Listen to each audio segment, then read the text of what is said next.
शांतिनिमित्त भुवनाश्रीनिमित्त शांत परमस्थ नास्ति तृष्णापूर्व्या धुन्यते धर्मोदया करता दयेसारखा क्षमेसारखा कल्पना आणि कृषेसारखा आरोग्य या जगात दिसला जबाबदारीसारखा मोठेपणाही या जगात दिसला आणि तीच जबाबदारी आज निधीतोवर योग्य अशा रीतीनं पार पाडण्यासाठी म्हणून आम्ही आमच्या जीवनात करतो आहोत आणि ती जबाबदारी कोणती असते तर या सर्व धरती स्फोट देवतांचा उपत होय यक्ष किन्नर गणगंधर्व आदित्य अश्वकुमार किल्ल्याने या सर्वांना अगदी न्यायानं न्यायदान करतो अगदी इंद्रपद खरंच समाधान वाटते कारण ज्या मातृ आणि पितृदेवतेच्या मुखातून बाहेर पडलेले ती शब्द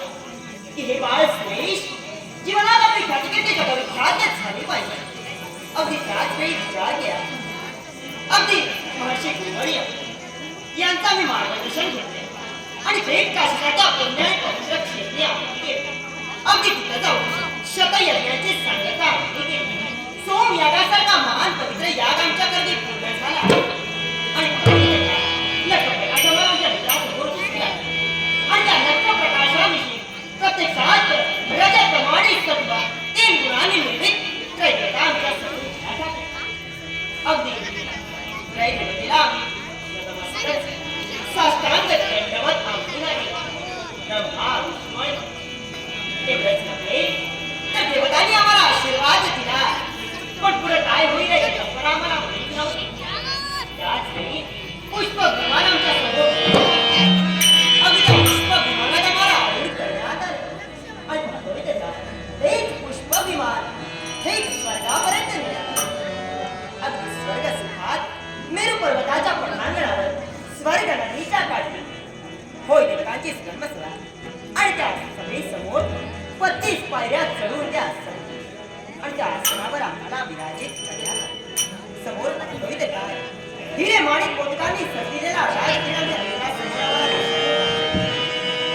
पुढे काय घडेल काही सांगू शकलो नाही त्याच वेळी तमाम अशा ब्राह्मणाच्या कर्मी मंत्रोच्चार जपण्यात आले आणि म्हणतोय ते काय तो राजगिरी आमच्या मस्तकी बहाल करण्यात आला पुष्पांची मुद्रण आमच्यावर करण्यात आले आणि चारही बाजूने जे घोष होऊ लागला अमरावतीचे राजगड्डे राजा अभिषेकचा जय जयकार जय जयकार अगदी मन विकसितार्थ अगदी समाधान एकाच गोष्टीचं वाटतं कारण ज्या मातृ आणि पितृदेवतेचे शब्द आम्ही कुठेतरी पूर्ण केल्याचा भास मला होऊ लागला कारण इंद्रपद म्हणजे सामान्य लोक या विश्व चराचरात सर्वात मोठा राजकर्ता जर कोण असेल तर तो तेच पद म्हणजे इंद्रपद होय कारण एकट्या इंद्रपदामुळे त्याच्या राजदरबारामुळे अखिल विश्वाचे राजदरबार चालले जाते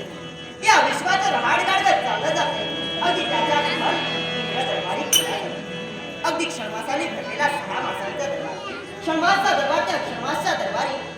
सर्व काही या विश्वाचा फळ केला जातो अगदी देवतांच्या आशीर्वादाने तिथं निर्णय घेतले जातात आणि अखिल विश्व चाललं जातं हे परमेश्वरा हे शिवशंकरा भोळ्यानाथ आज तोवर